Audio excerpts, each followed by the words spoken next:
ہمارا دن کب اچھا ہوگا؟ جب رات اچھی ہوگی۔ دن کب اچھا ہوگا؟ جب رات اچھی ہوگی۔ رات کب اچھی ہوگی؟ جب اس میں تہجد چمک رہی ہوگی۔ رات تہجد سے اچھی ہوتی ہے۔ دن اچھا ہوگا کب؟ جب رات اچھی ہوگی، اور رات اچھی ہوتی ہے تہجد سے۔ آج ہم اچھے اچھے حالات کی تمنا تو کرتے مگر نہ اپنی رات اچھی بناتے ہیں، نہ دن اچھا بناتے ہیں۔ دن اچھا نہیں ہو سکتا جب تک رات اچھی نہ ہو، رات اچھی نہیں ہو سکتی جب یہ اچھی بات تہجد اس میں نہ ہو۔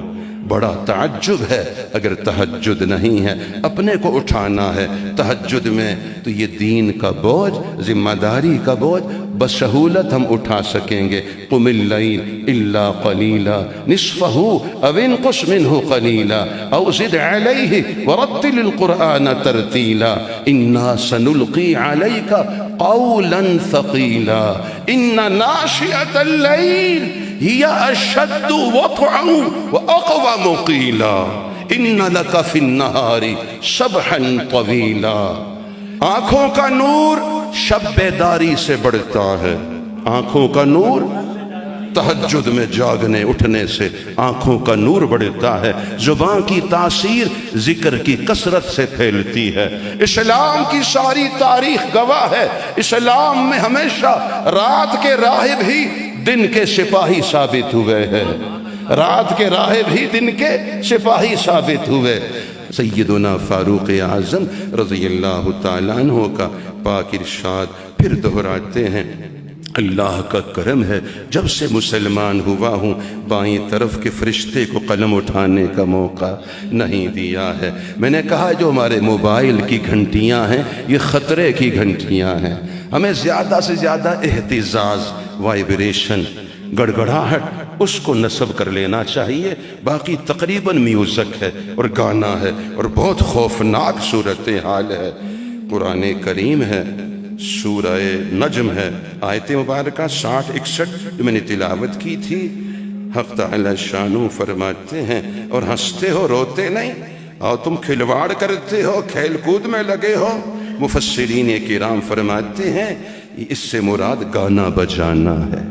حضرت پیران پیر حضرت شیخ سید عبد القادر جیلانی محبوب سبحانی رحمہ اللہ رحمت واسعہ کا ملفوظ بھی آپ نے سنا، ذرا آپ پھر دہرائیے کہ جو گانا بکتا ہے یا سنتا ہے اگر توبہ کے بغیر مر گیا تو یہ خنزیر ہے۔ اگر اللہ تعالیٰ نے پردہ رکھا دنیا میں تو پیکنگ انسان کی، اندر مال خنزیر کا ہے۔ فرمایا بغیر توبہ کے گیا، قبر مجھے دکھانا، کھول کے دکھاؤں گا، شکل بھی خنزیر کی ہے۔ جس طرح امام ربانی قطب عالم حضرت گنگوہی رحمہ اللہ فرماتے ہیں جو علماء حق سے بدگمان ہوتا ہے پھر بد زبان ہوتا ہے۔ علماء کے بارے میں اپنا گمان میلا پھر زبان میلی کرتا ہے، توبہ نہیں کرے گا قبر میں اس کا چہرہ قبلے سے پھر جائے۔ بہت خطرے کی بات ہے۔ کائنات میں 2 افراد ایسے ہیں جو پوری کائنات میں سب سے خبیث ترین، سب سے زیادہ بدترین ہیں۔ ایک وہ جو کسی نبی علیہ السلام کو شہید کرے، عام مومن کو شہید کرنے والا بھی کتنا بدبخت، اور نبی علیہ السلام کو شہید کرے اس کی بدبختی کی انتہا ہے۔ دوسرا وہ کافر جو کسی اللہ کے نبی علیہ السلام کے دستے نبوت سے جہنم میں جائے، وہ کیا بدبختی ہوگی کہ اللہ کے نبی علیہ السلام کو بالآخر اپنا نبوت کا ہاتھ اس بدبخت پہ اٹھانا پڑا، اس کی بدبختی کی بھی انتہا نہیں ہے۔ بات واضح ہے۔ اسی طرح یہ علماء کرام جو نبیوں کے وارث ہیں، ان کو شہید کرنے والا، ان پر تیر پھینکنے والا، ان پہ طعنے کرنے والا، ان پہ نیزہ، ان پر طعن و تشنیع کی بارش کرنے والا توبہ نہیں کرے گا، حشر انہی کے ساتھ جنہوں نے نبیوں کو ستایا، نبیوں کو شہید کیا، انہی بدبخت ترین لوگوں میں ہوگا۔ میں نے عرض کیا اگر انسان فرما بردار ہے، رب کا اطاعت گزار ہے، نافرمان نہیں، سرکش نہیں، طغیانی بغاوت نہیں کرتا، ظلم نہیں کرتا، رشوت نہیں لیتا، سود نہیں کھاتا، دوسروں کا حق نہیں دباتا، اور یہ علی الاعلان فحاشی منکرات، گانا بجانا، بے حیائی بےہودگی کا ارتکاب نہیں کرتا، عاجز بن کے بندہ بن کے رہتا ہے، گندہ بن کے نہیں رہتا، بندگی اختیار کرتا ہے، گندگی سے اپنے کو بچاتا ہے۔ تو نقطہ اپنی جگہ پہ ہے، دائرہ بھی جگہ پہ، پوری کائنات بھی ٹھیک، ہوائیں جکھڑ آندیاں نہیں بنیں گی، چونکہ عناصر اربع سے بنا ہے، یہ آگ پانی ہوا مٹی ہے، تو یہ ٹھیک، تو باہر بھی ہوا ٹھیک رہے گی، باہر بھی زمین زلزلے نہیں لائے گی، باہر بھی پانی سیلاب نہیں لائے گا، باہر بھی تپش آگ سورج نہیں برسائے گا۔ اور اگر یہ مرکزی نقطہ ہٹ گیا تو ساری کائنات ہل گئی اور ہر طرف پھر حالات۔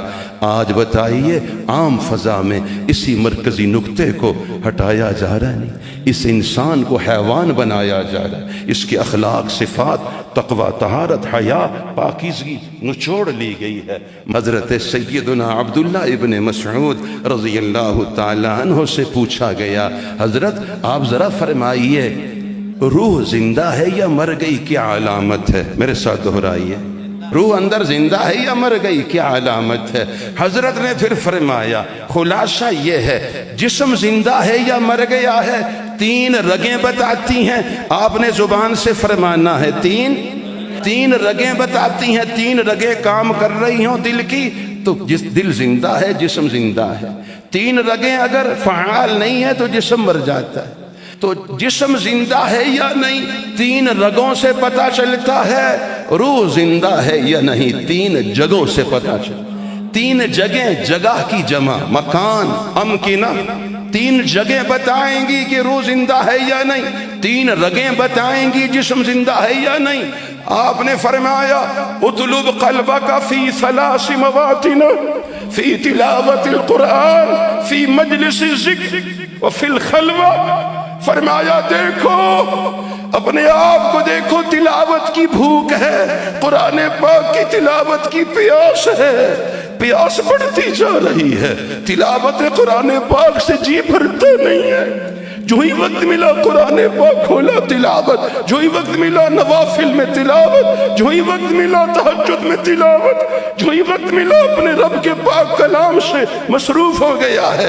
اس کو حضرت سیدنا علی المرتضیٰ کرم اللہ تعالی وجہہ فرماتے ہیں جب میرا جی چاہتا ہے میں اپنے رب سے باتیں کروں، میں نماز شروع کر دیتا ہوں۔ جب میرا جی چاہتا ہے میرا رب مجھ سے باتیں کرے، قرآن پاک کی تلاوت شروع کر دیتا، میں اپنے رب سے باتیں کروں تو نماز، مصلی یناجی ربہ، نمازی اپنے رب سے باتیں کر رہا ہوتا ہے۔ اور جب جی چاہے میرا رب مجھ سے باتیں کرے، میں قرآن پاک کی تلاوت شروع کر دیتا ہوں۔ کیسے پتہ چلے گا روح زندہ ہے یا نہیں؟ قرآن پاک کی تلاوت کی پیاس بھوک ہے تو روح زندہ ہے، ذکر کی توفیق ہے روح زندہ ہے، خلوت پاک ہے روح زندہ ہے۔ اور اگر تنہائی ناپاک ہے، تنہائی آلودہ ہے، تنہائی گناہوں سے لت پت ہے تو بتائیے روح مر گئی ہے۔ اطلب قلبک فی ثلاث مواطن، فی تلاوت القرآن، فی مجلس الذکر وفی الخلوہ، وَإِلَّا فَاطْلُبْ قلباً آخر۔ اگر یہ نہیں ہے تو یہ مردہ ہے۔ اللہ تعالیٰ سے زندہ دل مانگو، حق تعالیٰ شانو ہمیں زندہ دل بنائے، اہل دل بنائے، درد دل عطا فرمائے، درد محبت نصیب فرمائے۔